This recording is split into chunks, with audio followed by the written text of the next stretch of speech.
So, Calc 2, Lecture 3. Everything looks good up there. All right, so we left off, we're talking about bless you, indeterminate forms.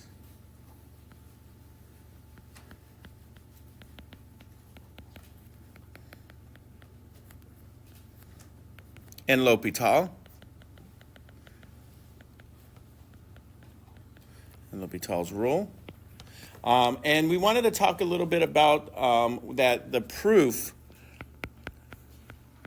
for L'Hopital. So as you remember from our previous lecture, or should remember from our previous lecture, our first one, we had that alternative definition of derivative that said that f prime of a is equal to the limit as x approaches a of f of x minus f of a all over x minus a. Another way to find a derivative at a point using a definition without having that h's, and remember, it's not finding us the function. So the premise here is that we're going to look at a graph, some function here, but in this function is actually going to be parametric. So this is going to be a parametric function such that x of t will be equal to g of t, and y of t is equal to f of t. And I know we haven't yet covered parametric equations, and we will. We do have a section of that. But for the most part, every point is defined. Every x point is defined independently of the y variable. And we have it here. And also in this instance right in here, we're going to note that f of a is equal to g of a, which is 0. So we have that at time equals a, which is right there, we're at the coordinate 0, 0. And we are going to look at another point here, P, and think about this point right here. So this is the point P, which is at the coordinate g of t, which is the x value, comma, f of t. If you're wondering, well, why not f and then g? It's going to make a little bit more sense once we actually do the formula because of the way rise over run. So we want to have that, that y value as our numerator inside there. We want to talk about the slope of the secant right here, the slope of this line that's connecting from 0, 0 to any point and coordinate on the graph. And it, as we can easily see here, m of t would be equal to f of t minus 0 over g of t minus 0. So that just gives us f of t over g of t. And the premise here is there's a very specific piece that we are including the point 0, comma 0, that at time equals a, at t equals a, the coordinate is 0 for f. So f of 0, the limit, right? So you can kind of see, and again, for those of you taking AP Calculus, you'll see why that application to what we were doing, it becomes so important at least in the AP grading, that you have that specific limit is equal to 0. If I wanted to find a tangent line, of course, right? If I wanted to find the tangent at this point, right in here, so the m of the tangent, it stands that m of tangent would equal f prime of, well, we want to show that it's f prime of a over g prime of a, okay? The slope of that tangent, which is going to, the dy dx, the idea, of course, is that when we do parametrics, you get dy dt over dx dt. That's where kind of that is coming up. We can manipulate, we know that f prime of a, if we wanted to show right here, this would equal the limit as x approaches a, okay?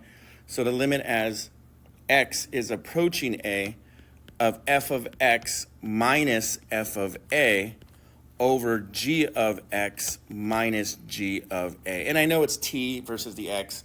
That doesn't matter too much in terms of the variable. We can We're just using that t. I could literally just put t inside of here, right? If I wanted to, I can. Why are we doing that part? If I wanted to, I could have put t's all right in here, and it's the same idea, and then convert it back to x's afterwards. But I'm just going to leave it as x in this process. Well, we know that this is equal to the limit. If I divide everything by x minus a, I get the limit as x approaches a of f of x minus f of a all over x minus a all over the limit, or g of x minus g of a over x minus a. Exactly. And as we know, this is equal to the limit as x approaches a, just to show it, f of x minus f of a over x minus a, all over the limit as x approaches a of g of x minus g of a, all over x minus a. And this is, of course, f prime of x over g prime of x. Wait, so what only makes this proof true when it's indeterminate? This is only process does being indeterminate like an important factor. So the premise here is coming from here, and this is true only if, if and only if f of a is equal to g of a, which is 0. So this statement that we get is only true under those scenarios. If f of a and g of a were anything other than 0, then this tangent, and so remember, because the idea here is that as this point here gets closer and closer, so basically what we're trying to say here is that this secant line, the line that's connecting these 2 points, as it hinges, and we connect it from here and here and here until we get that tangent. That's that limit as x is approaching a. So as that point t is approaching a. So as that goes into right there, then that's why we're getting we're getting that piece right there. But it's only true if f of a and g of a are both equal to 0. Yeah. If they were equal to anything else, then this statement would not be true. Mm-hmm. And that's where it comes from. And that's where L'Hopital comes from. And so just... So then why does it also work for infinity as well? We're going to get to that right next. So this is the limit as x approaches a. So this is telling us of f of x all over g of x. And again, because what we did here is we subtracted f of a from both hand sides, right? Because this is what we are starting with. And if we subtract f of a and g of a from top and bottom, it only gives us the same value and doesn't change the value of the function if we're subtracting 0 from both top. If we subtract 2 on top and 2 on bottom, we're going to get a different value. We're not going to get the same function. So it's because f of a and g of a are both 0 that this statement right here basically is equal to this statement right here. I think that's the hardest connection to make, because you can't just, if we subtracted 2 from the numerator and subtracted 2 from the denominator, that changes the value of the expression, and that's what's wrong. But if we're subtracting 0 and 0, nothing's wrong. And then we convert it to the definition. Is equal, right here, is equal to the limit as x approaches a of f prime of x over g prime of x. And it's, again, only if f of a, well, technically the limit, but is equal to 0, and g of a is equal to 0. So I do note that I need to see that 0 over 0 piece at minimum. Technically it's all coming. The reason why in the AP Calculus curriculum they make you do the limit of the top is equal to 0 and the limit of the bottom equals 0, because this actual value here, f of a, isn't 0. The limit as x approaches a, or as t approaches a, is 0. And I think that's one of the hardest things that as a student I was coming into calculus was to understand, is that the limit, we're approaching that value. It is not equal to that value. I had a great email from one of you, so working with names and who's everybody's. And it was asking about the idea of 1 to the infinity. And it's not the actual value of 1. It's the limit of a function that's approaching 1. And that's the difference. And so you can, and as we'll see very shortly, we can see what problems that causes.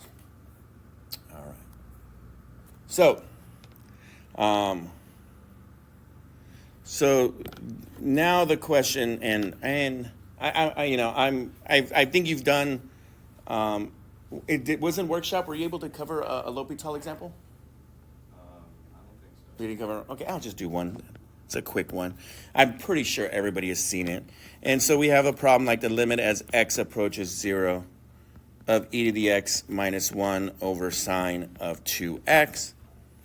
And if we were to evaluate this limit using because we have a continuous function on top and we have a continuous function on the bottom.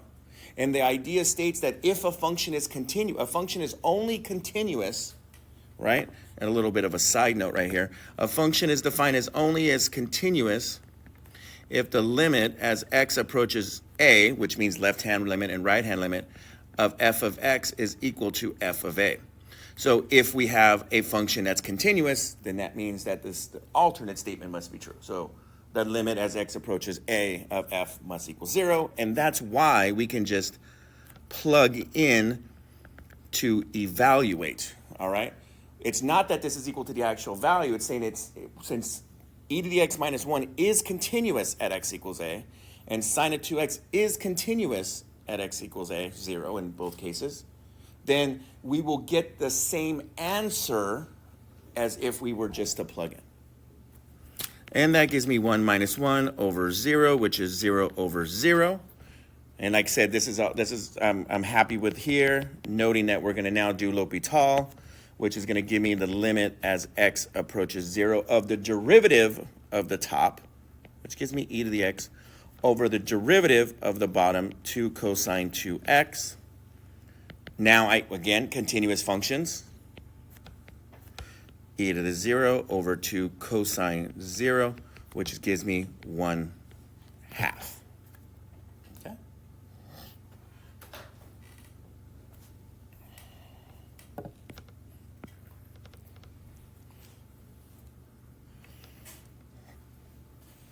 So let's look in, and we had a great question that came in. Well, let me answer that question now. So remember, we're saying here.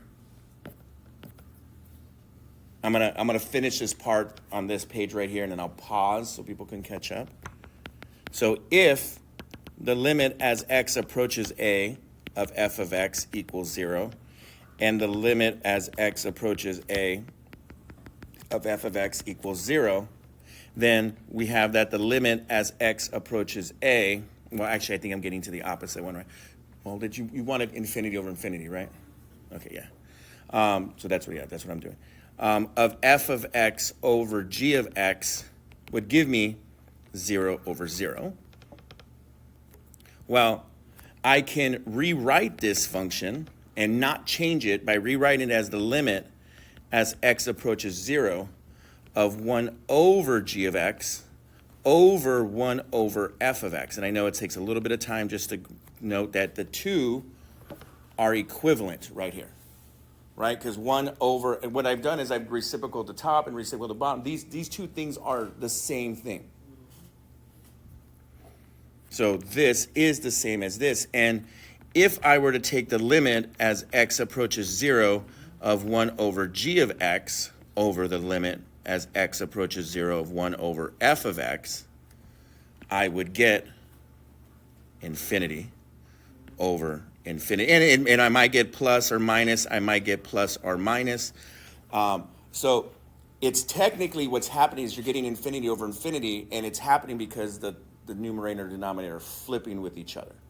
But what we're showing here is that even if you get infinity over infinity, you could technically rewrite it and have it as the same thing, and the process works the same. So what I've just shown is that if, once again, the limit as x approaches a of f of x over g of x if this is in fact equal to plus or minus infinity over plus or minus infinity as well, then this is equal to the limit as x approaches a of f prime of x over g prime of x. So we can equal plus or minus infinity, or it can equal 0 over 0.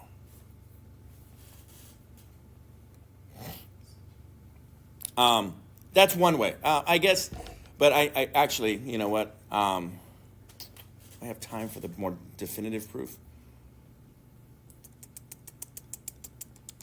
Because, yeah, you know what, I'm going to do it. So here's a more detailed proof.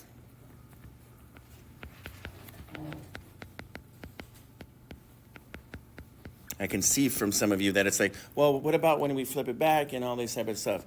So let me show you a little bit more specifically why this is going to happen. So, and I actually said I was going to pause real quick.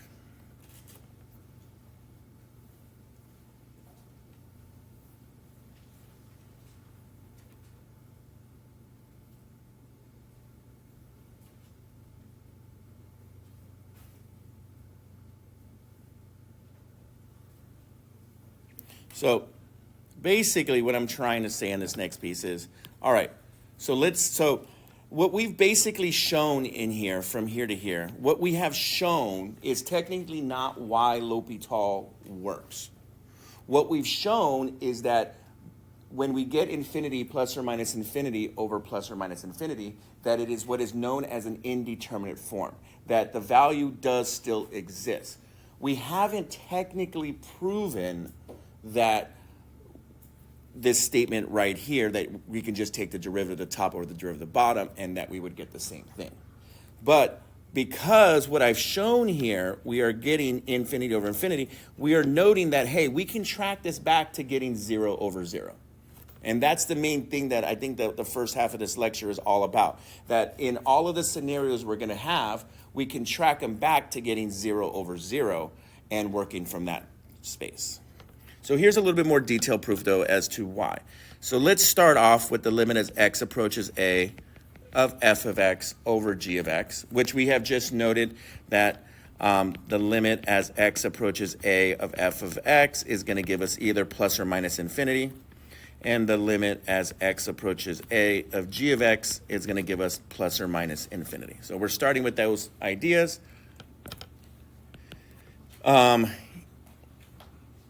If I take the limit as x approaches a and I flip it, okay, and I flip it 1 over g of x all over 1 over f of x, if the limit as x approaches a of g of x gives me plus approaches infinity, then the numerator becomes 0 and the denominator becomes 0. So that means in the form that we have written it, L'Hopital applies. Okay? So now I can do L'Hopital's rule and say that this is equal to the limit as x approaches a of the derivative of 1 over g of x over the derivative of 1 over f of x. Okay? So now I have it. It's true. This has all worked. This gives me, because of L'Hopital's rule, I mean, this, now just evaluate it. This gives me negative g prime of x over g squared of x all over negative f prime of x over f squared of x. This is where we had learned about the reciprocal rule for derivatives.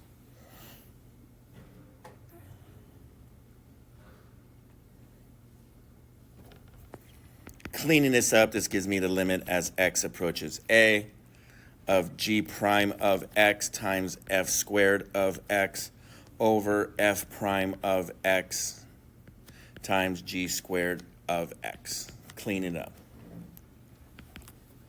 I can also rewrite this as two separate limits now.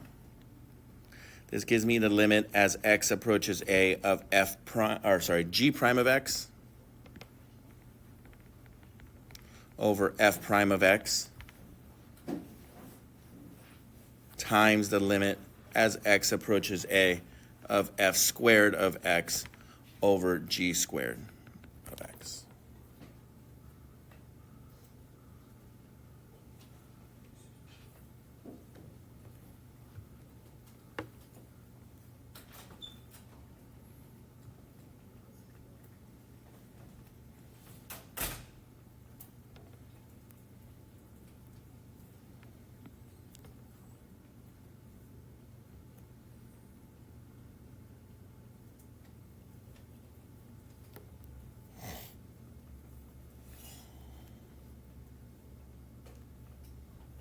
Now, from what we learned on top initially right here, what is this limit going to give us right here? It's going to give us 0 over 0. All right, so this is going to give me 0 over 0. So I'm going to do L'Hopital on that second piece, okay? So now this gives me the limit as x approaches a of g prime of x over f prime of x. Nothing has changed there. Times L'Hopital, the limit as x approaches a of 2f of x times f prime of x over 2g of x times g prime of x. Chain rule. 2's cancel each other out. I did L'Hopital on that second piece because we knew from the beginning that we were going to get that piece from over there.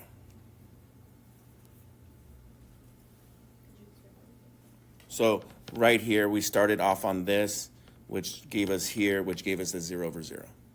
And therefore, this is basically the same thing I got times itself, squared. Yes?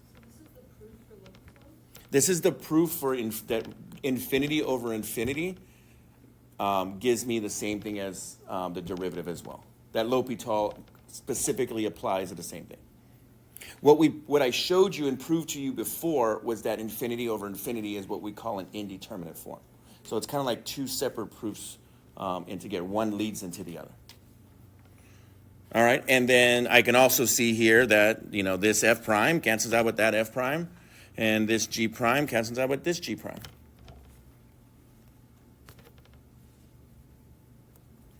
And therefore, I get that this is equal back to the limit as x approaches a of f of x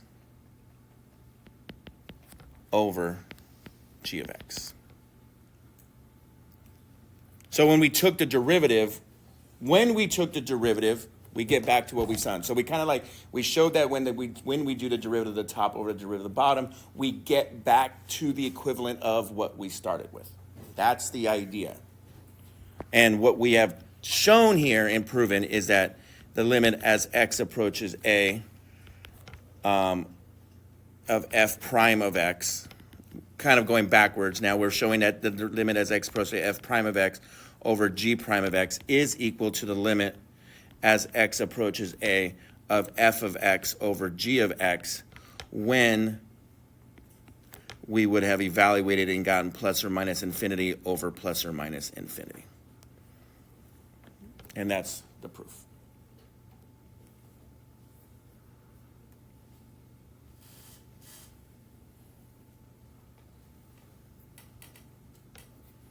Okay.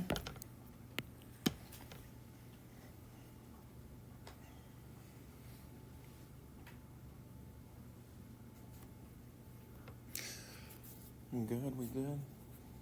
I want to make sure I hear some good tapping, so I want to make sure I'm pausing enough. All right. We'll do a quick change of variables. So let's define, we'll define t as equal to 1 over x, okay? So therefore,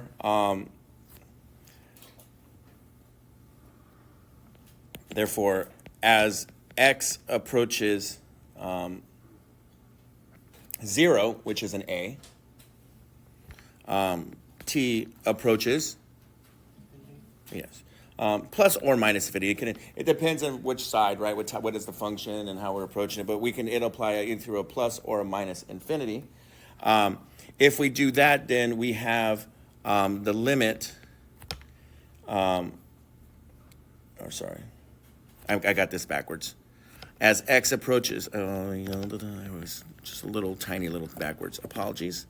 As t approaches plus or minus infinity, I'm going to show this one. And basically because one's true, the other's true, then t approaches 0. It just makes, I mean, technically it's the same thing. I could have just left it as I just think about it right now.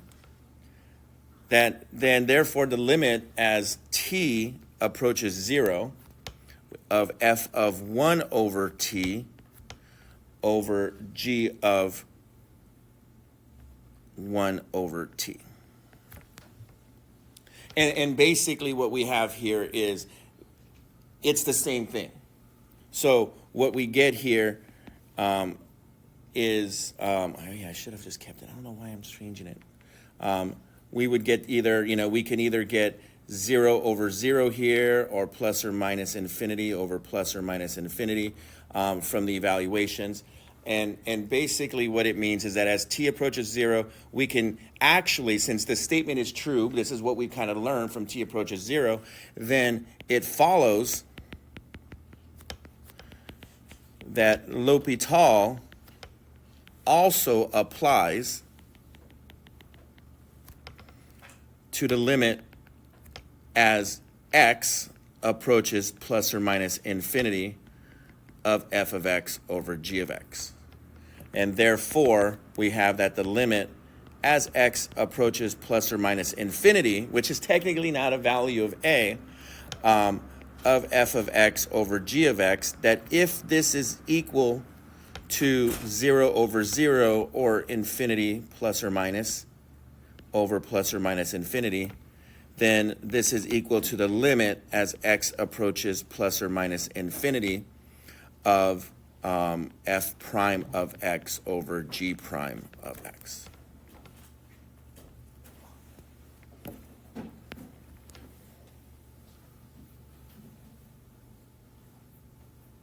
I'll stop right there. Now, I do think some of you have a question, though, a different question that's going to be in play, and that's specifically at if we take the limit as x approaches infinity, plus or minus, either positive infinity or negative infinity, if we get infinity for the top or infinity for the bottom, L'Hopital is not the most practical way of evaluating them. Has anybody else learned any other ways of doing them? Does anybody remember what the name of that is called? So what I'm referring to is specifically, if I get the limit as x approaches either plus or minus infinity of f of x over g of x, and I get plus or minus infinity over plus or minus infinity, there is something else that I can do.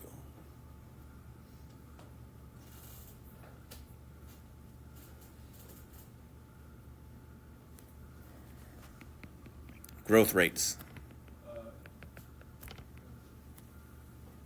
It'll make your life a lot easier on the P set, okay? And to note, while we're doing L'Hopital right now specifically, I don't know, it's going to happen a lot. In future P sets, you're going to end up getting a L'Hopital problem that's going to pop up in the middle of the piece, and you're going to get, oh, I got to apply L'Hopital as like a middle step.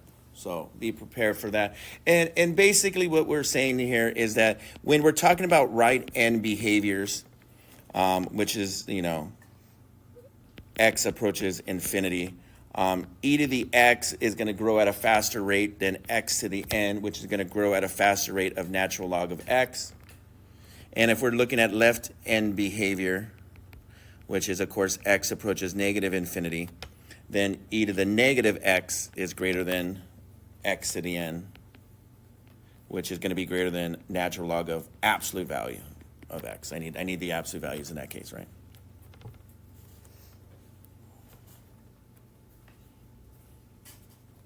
Why is that helpful? Well, I always think of it as a winner. Who is the winner, or is it a tie? So if you have a tie, first off, if you have a winner.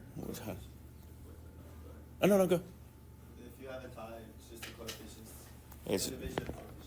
So if it's a tie, then such that we have the limit as x approaches plus or minus infinity. And we usually technically change the notation to p of x over q of x, meaning that I'm not doing L'Hopital, I'm doing growth rates and having a rational function.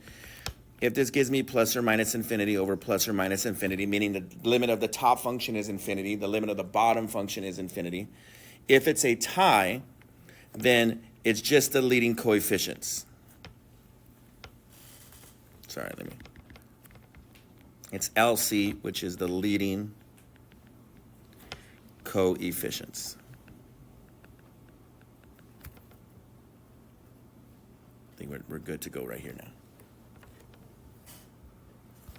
So we get the leading coefficient of the numerator over the leading coefficient of the denominator. It's a much more easier way to do it.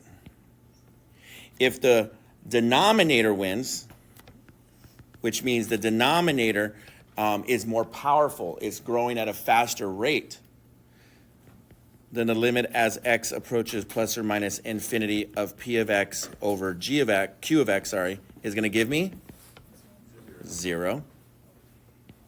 And if the numerator wins, then the limit as x approaches plus or minus infinity of p of x over q of x is going to give me either a positive or a negative infinity. And it is important to note which is which. Most times, now technically, usually what you learn is that the limit as x approaches infinity doesn't exist. Now, as we're going to see, and this goes to the person who was emailing me, had sent me that email, and always feel free to email and contact me, people. The difference does matter if it's going to positive infinity versus going to negative infinity. Because if you've done L'Hopital and the more advanced problems, one of them gives you back to 0 when you exponentiate, and one of them still gets you to infinity.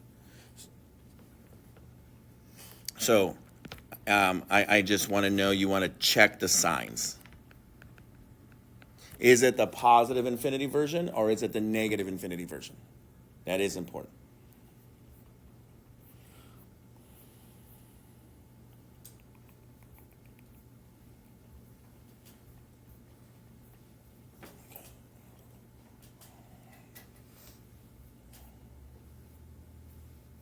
We're going to keep pushing through real quick.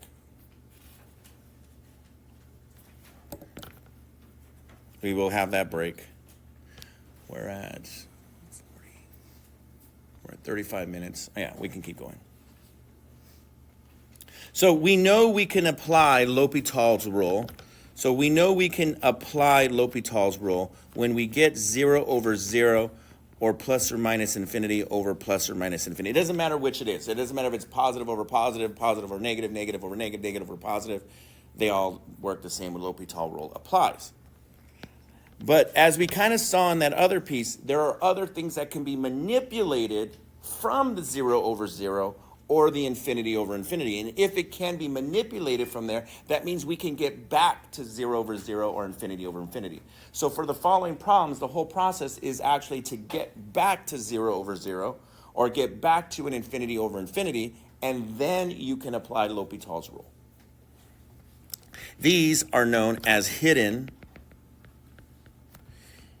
indeterminate forms. I usually call them like level 1s and levels 2s. For level 2 problems, which means you only have to do one type of algebra step. You know, this is not a real thing called level 2, but I like to quote it as level 2. And that's when we get infinity minus infinity, okay? Now, when we get infinity over infinity, typically it means that we have some type of fraction, some type of trig. So it's that we can write it as sines and cosines again, which is technically fractions. Or we can utilize logarithmic rules. I do want to note that technically you can rewrite every function as an exponential or as a logarithm, right? Because you can take e to natural log. So if you have a function and you're like, wait a minute, that doesn't work the way it's written. Well, remember you could rewrite it. So you could rewrite it as the natural log of e to whatever you started with. So technically the function x can be rewritten as an exponential, or sorry, as a logarithm, the natural log of e to the x. All right. So that's a hint that something could come at some point in here. And a lot of this just deals about doing algebra. All right, so you're going to try to make it back into 0 over 0 or infinity over infinity. And again, you can use the rules of logs. So you might, you might want to try to do as f of x over g of x, or you might have something like the natural log of f of x over g of x, which means that the limit can actually go through. So if we have the limit as x approaches a, this is the limit this is the natural log of the limit as x approaches a of f of x over g of x. And then, of course, if that gives you like 0 over 0, then you can apply L'Hopital's rule inside that natural log. So you would get the natural log, and then you'll be working on what's inside, and then do the derivative over the derivative, and then reevaluate the natural log. So if you get like 2, then it's the natural log of 2 is their actual limit. That happens quite a bit. The natural log one is going to happen quite a bit because you're going to get the 0 over 0 there, and you're like, okay, let me take the derivative, but then you don't want to take the derivative of the whole, it's kind of a thing. You'll see it as a practice. It's some good problems. Also, in level 2, we have infinity times 0. Okay, so infinity times 0 or 0 times infinity is another version of this. In other words, we have the limit as x approaches a of f of x times g of x. And it doesn't matter which one is going to 0, as long as one of them is going to 0, one of them is going to infinity. And so when we do this, you're going to get either infinity times 0 or 0 times infinity. It doesn't matter. For the purposes of this, let's say we got the limit as x approaches a of f of x is infinity or negative infinity. And the limit as x approaches a of g of x is 0. And again, it could flip-flop. It doesn't really matter which one is which. It doesn't matter if it's negative or positive. That you can do some quick algebra and state that, hey, that this is the same thing as the limit as x approaches a of f of x over 1 over g of x. Now, I want to note something. It's also equal to the limit as x approaches a, and I'm actually going to put this as red. The limit as x approaches a of g of x over 1 over f of x. It doesn't matter which one you choose, but it could make your problem much easier. So you're going to have to take the derivative of a reciprocal function. You could use the reciprocal derivative that I taught you, or you can use power rules, because sometimes you're going to get like 1 over x, right? Well, that's easy because that's just x at negative 1, or you've done a derivatives enough that you know the derivative of 1 over x is negative 1 over x squared, right? So which one you choose could make the problem easier, more efficient, as I like to say. And if we do that, we're going to get 0 over 0 or infinity over infinity.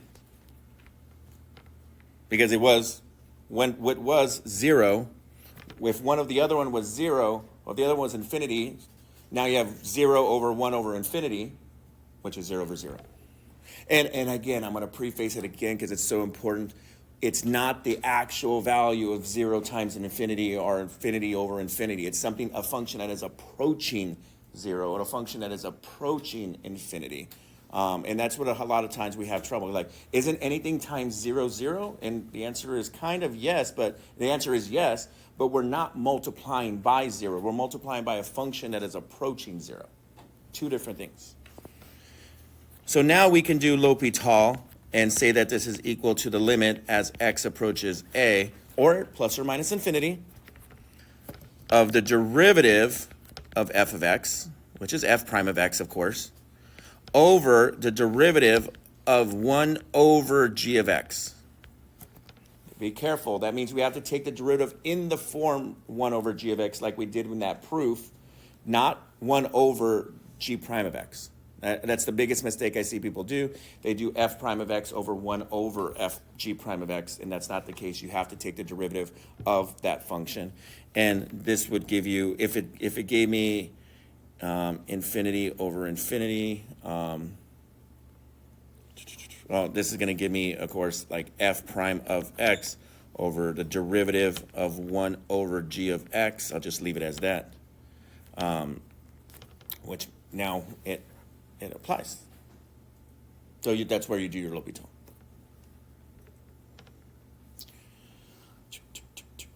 I'd rather just, I got one more page. I'd rather just do the last one and then do break so that we can, the last little things that we're going to do are separate from each other. I'll pause there. Questions, though? So I call those level 2s because it just takes one extra step. You're going from a 2 back to infinity over infinity or 0 to 0. So it just takes some type of algebra manipulation just to get us to right there. One thing. So you have to do one additional type of part to get back to the 0 over 0 in order to do it.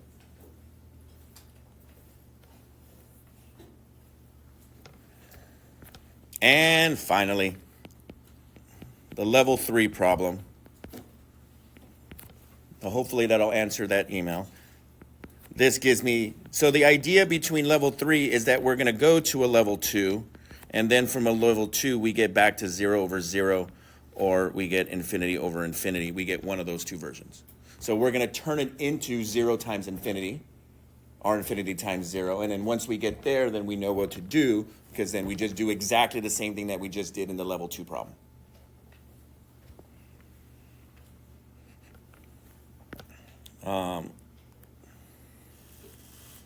So we're trying to evaluate the limit as x approaches infinity, or it could be a. Okay, most of these problems, though, are going to be, infinity just makes it easier in the most simplistic form. The limit as x approaches infinity, or a, doesn't matter, of f of x raised to the g of x. Or x to the x, yes. But that's a limit, yeah. So this was that problem right there. Yes, it was. And were you the one who tried to do logarithmic differentiation? Yeah. So we could get 0 to the 0. What is 0 to the 0? Well, we know anything to the 0 is 1. But remember, if that's true. But when we take that, again, we're not having values. We're having functions. So if we raise something to the 0, that's usually the way we do it. It's the same thing as 1 over to the infinity, right? Like, because you're doing something very, very close to 0. So it matters, though, if whatever the base function is going to be. Because if this function, or this one, if it's approaching 0 from the positive side versus the negative side, then all kinds of different things are going to happen. Because what is 0 to anything?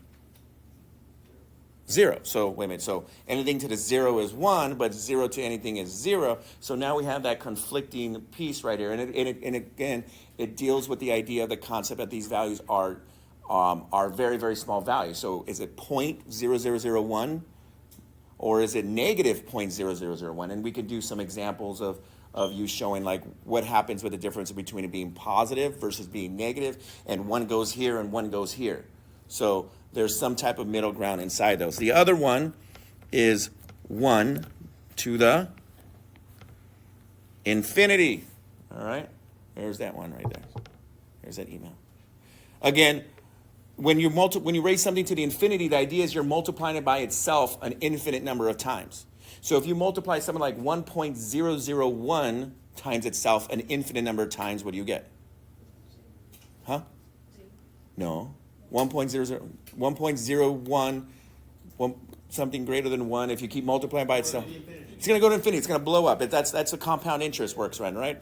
So even if it's very, very small, it's going to eventually go to infinity. But if it's 0.99999, and you raise that and multiply it by itself an infinite number of times, you get 0. So once again, one goes to and blows up to infinity, one goes to 0. They go to two different values, so there's also some middle ground inside there. It's an indeterminate form. And the last one is infinity times 0. And again, this comes to the fact, if you take a really, really, really big number and you raise it, an infinitely large number, if you raise it to a positive value, 0.001, you're going to get infinity. But if you raise it to Negative 0.001, you're going to get to 0. It can, depending on which one is more bigger versus smaller, okay, because 1 over. So they can blow up for each other. And basically what's going to happen when we get to the level 2 piece, you're going to get 0. It's important that 0 times the natural log of 0 from the right-hand side, I'm going to put a right-hand side right here, is going to give you 0 times negative infinity. Infinity times natural log of 1 will give you infinity times 0. And 0 times the natural log of infinity will get you 0 times infinity. I want to point out this piece right here. So whenever we get this top version and it's 0 to the 0 and it's not a, so when we get this form over here, you'll often see me say the limit as x approaches a from the right-hand side of f of x to the g of x. And the reason is it is one-sided on purpose.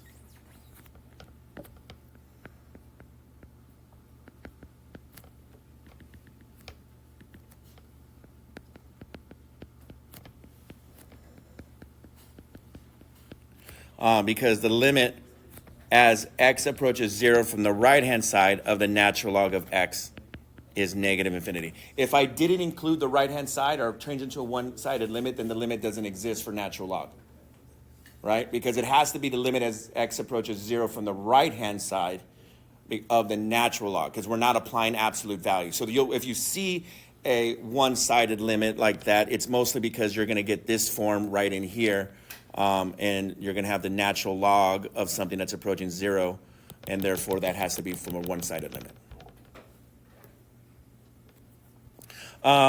So let's, so basically what happens here, the trick here is to define, just like logarithmic differentiation, we're going to define this function as y, or our limit. We're going to define our limit as y. And therefore, we're going to take, next step we're going to do is we're going to take the natural log of the left-hand side is equal to the natural log of the limit as x approaches infinity of f of x to the g of x.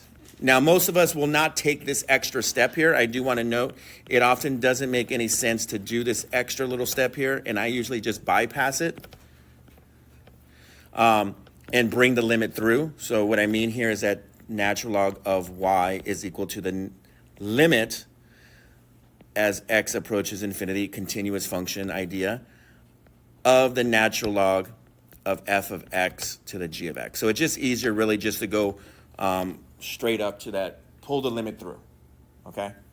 But it's the limit of the whole thing, and then you're pulling the limit through technically.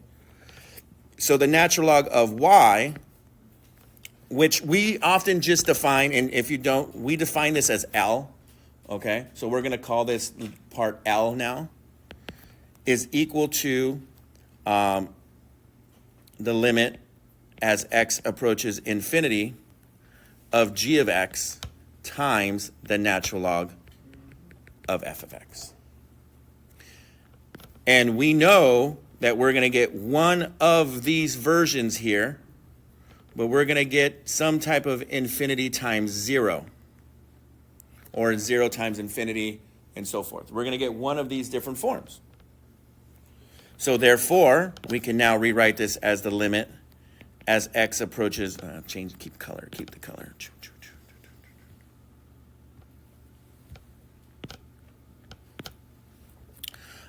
It's typically easier just to keep the natural log on top. Natural log of f of x. Remember, it doesn't matter which one you flip, over 1 over g of x. And now this is going to equal 0 over 0 or infinity over infinity every single time, because we got one of those three indeterminate forms. Which means that now L is equal to the limit, yep, we can do L'Hopital, x approaches infinity, or a, of the derivative of the natural log of f of x.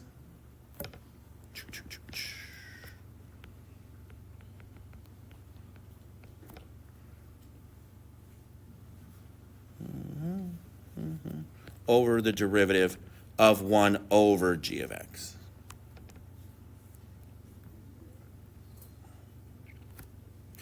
you'll get an answer.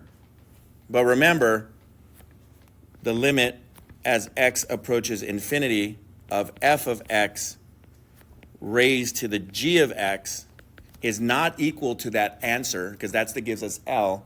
I have to undo it at the end, and my answer is e to the L. Because I took the natural log as my first step, I have to exponentiate to cancel that out as my last step. Who's seen the movie 21? Yeah, very good. It's about the MIT blackjack team. It's a great, fictionalization of everything that happened and glamorization. And none of the movie was actually filmed on campus except for them walking in front of Killian Court. But the whole idea, and it's mostly based on a true story, that MIT had a blackjack team and had actually multiple blackjack teams. Then they would go to casinos and count cards. And if you ever watched a movie, they start off the movie by introducing them, and they're in a MIT classroom. All classrooms are filled in BU, by the way. But they are taking a course called nonlinear equations, and that they bring up what we're about to cover next, so it's a good little thing. And they're like, what is Newton's method? And that's what they're going to talk about in that movie. So if you ever watch it again, now maybe if you watch it for the first time, I feel like MIT movies are like mandatory that you watch a movie that takes place at MIT. I feel so. It's always a good one. Good Will Hunting, right? Also not filmed at MIT. So I think that was actually filmed at UCLA. They'll never allow filming of stuff inside the campus here, but other campuses do.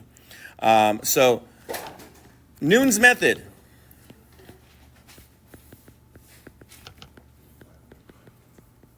So Newton's method is a method of solving nonlinear equations, as they say in the movie. And I do want to note that I will, on this next quiz, I am going to, I will give you access to a graphing calculator, or have you, utilize, if you can, get a calculator from one of your classmates. It's just going to be for that quiz on Tuesday's workshop. I will put that in here. It will not be on a midterm. It will not be on your final exam, because it does require a calculator, okay?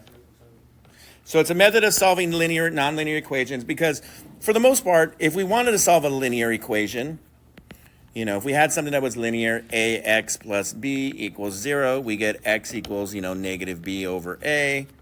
And if we had something that was quadratic, ax squared plus bx plus c equal to 0, then we know that x equals negative b plus or minus the square root b squared minus 4ac all over 2a. So we know we can solve that. And there are technically, if we wanted to go to degree 3 and 4, there are methods, but rarely used. They're not that much fun. It's like such a long problem when you're trying to find a third degree solution. It takes you like a page or so to do, and if you have a 4th degree one, it takes you like 4 pages in order to do that problem. But you can do and solve. There are formulas, but there is actually, I believe, there's nothing that's there for anything beyond that. It's impossible. But there also, and note to note, there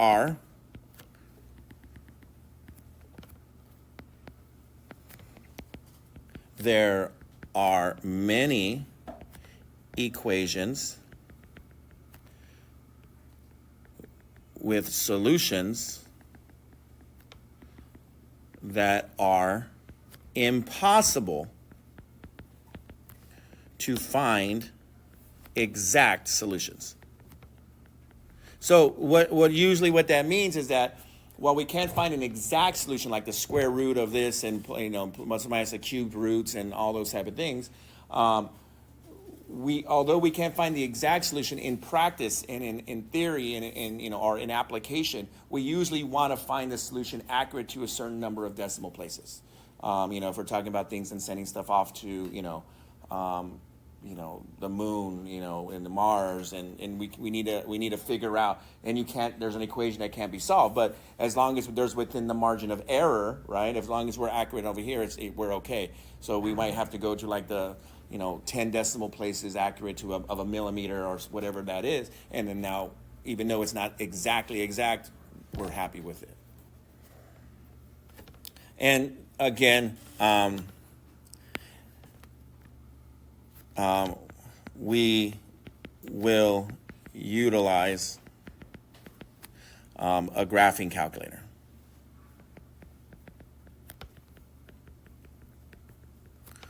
To assist.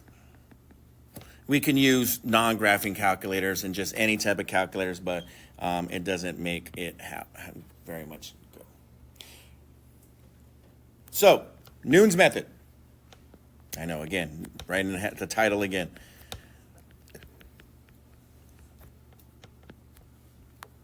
Newton's method is an iterative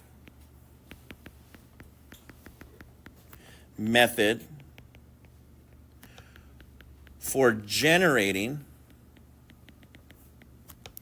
a sequence x1, x2, x3, x to the n to approximate a root xr to f of x within a specified interval, a to b.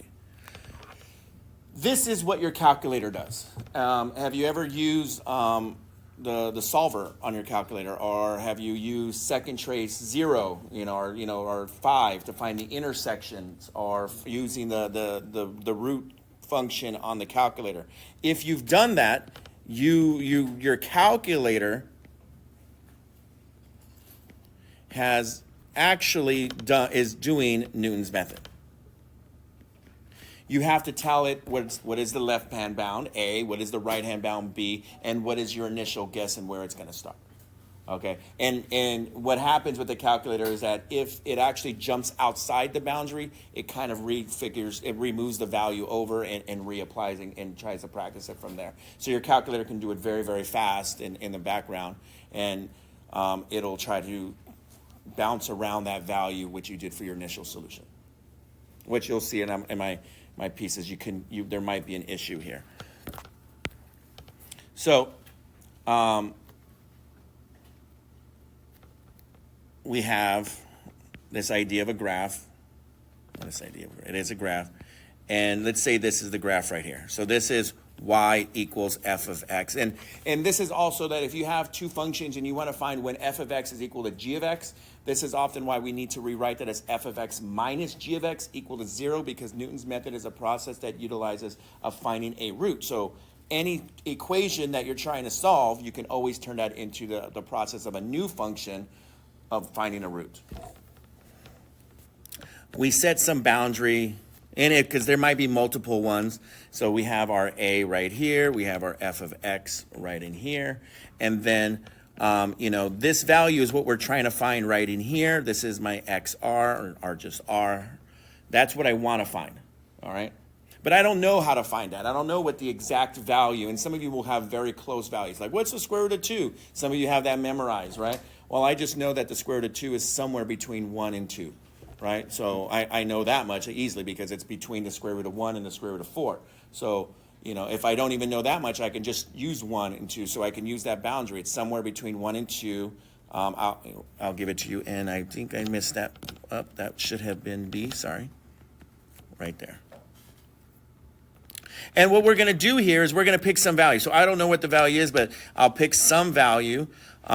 Now, should you pick the middle value or the end values? It doesn't really matter which value you start. I could start off with x equals A. I could start off with x equals B.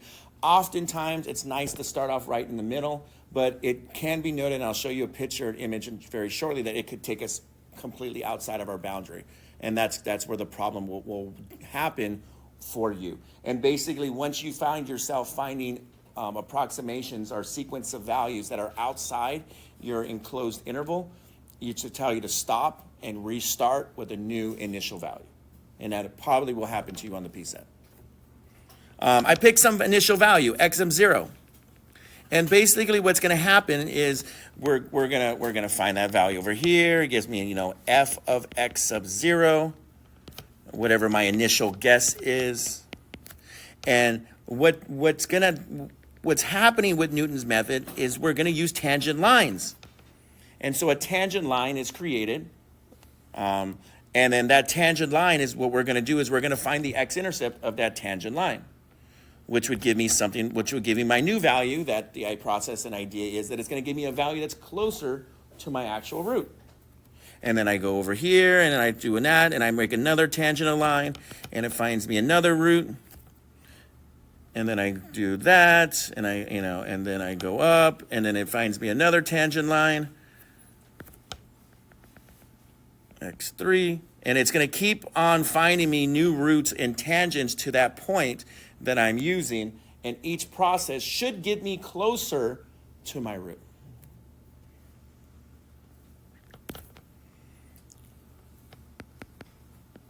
This process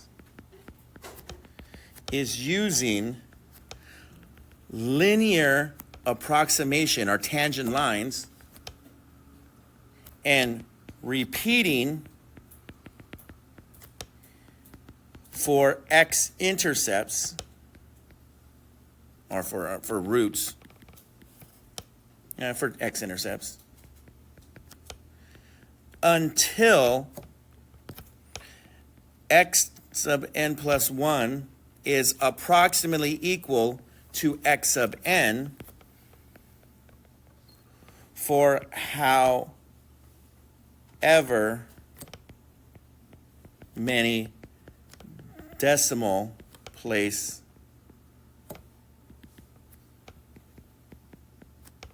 we require. How accurate do we want this one? Do we want it accurate to 3 decimal places, 4 decimal places? How accurate do we want it?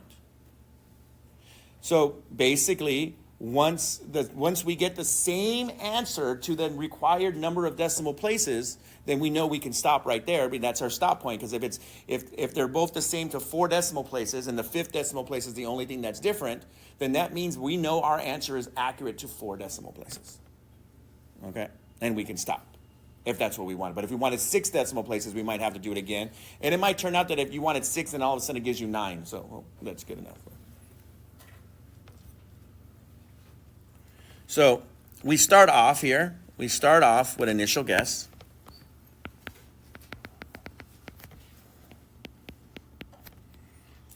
Which is x0 and then therefore f of x sub 0. And so when I make that tangent line, I get y minus f of x sub 0 equals f prime of x sub 0 times x minus x sub 0. I want to try to find the x-intercept, which means that I'm going to make y equal to 0, right? So then I get 0 minus f of x sub 0 equals f prime of x sub 0 times x minus x sub 0. And I'm going to solve for x right in here. Now, well, technically what's going to happen is I'm going to call that x sub 1 now. So when I make the y value 0, the new x value is my x1, which is the next value in the sequence. And if I solve for this, I get x, because I need to save a little bit of time, x sub 1 is therefore equal to x0 minus f of x0 over f prime of x0 when I solve it. But of course, then I do the process again. I do the process for the tangent at x sub 1, which is going to solve me for x sub 2, being the y-intercept. And that gives me the formula for Newton's method, which is that x sub n plus 1 is equal to x sub n minus f of x sub n over f prime of x sub n. And that right here is Newton's formula. Newton. So where does the graphic line show. I'm almost there. Yeah, I'm almost there. I'm going to show you how we do it. Because you don't want to evaluate all these problems. Well, I mean, you can use a basic graphing calculator to do it. The graphing calculator aspect makes it just boom, boom, boom. I hit enter, there's one. I hit enter, there's the next one. Hit enter. All you got to do is hit enter rather than trying to type in every little thing and how many decimal places we have. Because we want to make sure that we keep, 10, 12 decimal places accuracy for each one going in. That's why the graphing calculator makes it so much easier, because it stores the previous solutions. So again, we stop when we retain k decimal places of accuracy for XR, i.e., let's say x sub 3 was equal to 1.37982 and x4 was 1.37993, then we know that x sub r, the root, is approximately 1.379. We know we'd have 4 places of decimal places of accuracy. And we do it again, we're probably going to get even more accurate after that. But if I said, what is the root accurate to 3 decimal places, this would be when I would stop. Okay, so example, we want to use Newton's method to approximate the square root of 2 to 6 decimal places. So most of you would think that the function would be square root of x, that your f of x would be square root of x, and that's not true. If we want to find the root, if we want to find the mth root of a value, we use this is what we're going to use right here. X to the m minus a will give us the mth root of a value, because when we solve for x, we would get x equals the mth root of a. So your function is not square root of x, because that doesn't give us a function equal to 0 for solving that. When you solve it, you get x equals square root of 2. We want to get square root of 2 when we solve for x. So my f of x on this problem would be x squared minus 2. And that's what my function is. So f prime of x would be, so I know my answer in this case. I know I only have like a minute. I might go 1 minute over. Apologies. I know my answer is somewhere between 1 and 2. We're just going to use a value x0 is 2. All right, for this example, f prime of x, of course, would be just 2x. My formula would be x sub n plus 1 equals x to the x sub n minus f of x sub n over f prime of x sub n, which gives me x sub n minus x squared minus 2 over 2x sub n. Okay, I know I'm moving a little fast because I need to finish this. If I start with x sub 0